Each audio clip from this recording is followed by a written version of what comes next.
நீங்கள் பார்த்து கொண்டிருப்பது ஆம்ஸ்டாங் டிவி.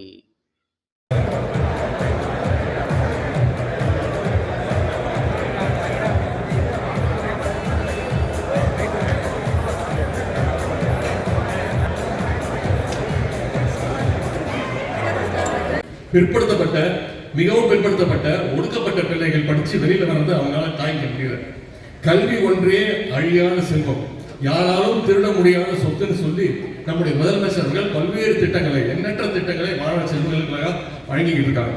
தமிழ்நாட்டில் ஒரு மாணவருக்கு கூட கல்வி போய் சேரல அப்படிங்கிற நிலை இருக்கக்கூடாதுன்னு எவ்வளவோ திட்டங்கள் செஞ்சுட்டு இருக்காங்க. இப்போ பள்ளிக்கல்வித்துறை அமைச்சர் மிகுந்த சிறப்பாக செயல்பட்டு கொண்டிருக்கிறார். காலை உணவு திட்டம், புதுமை பெண் திட்டம், தமிழ் புதல் திட்டம், இல்லம் தேடி கல்வி திட்டம், முதல்வர் திட்டம், உயர்வுக்கு படி, இப்படி சொல்லிட்டே போலாம் பல திட்டங்கள். இதெல்லாம் நம்முடைய பிள்ளைகள் பள்ளிக்கூடத்துக்கு வரணும். பள்ளிக்கூடத்துக்கு வந்தா மட்டும் பத்தாது, பள்ளிக்கூட படிப்பு முடிச்சுட்டு காலேஜுக்கு போகணும், உயர்கல்வி படிக்கணும் அப்படிங்கிறதுக்காக கொண்டு வரப்பட்ட திட்டங்கள்.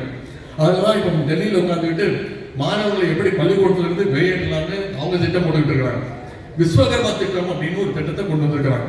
அந்த திட்டம் என்னன்னா, திருப்பி குலக்கல்வி, அப்பா என்ன வேலை பார்த்தாரோ, தாத்தா என்ன வேலை பார்த்தாரோ அதே வேலையை பாரு அப்படின்னு ஒரு விஸ்வகர்மா திட்டம் ஒரு திட்டத்தை கொண்டு வருவாங்க.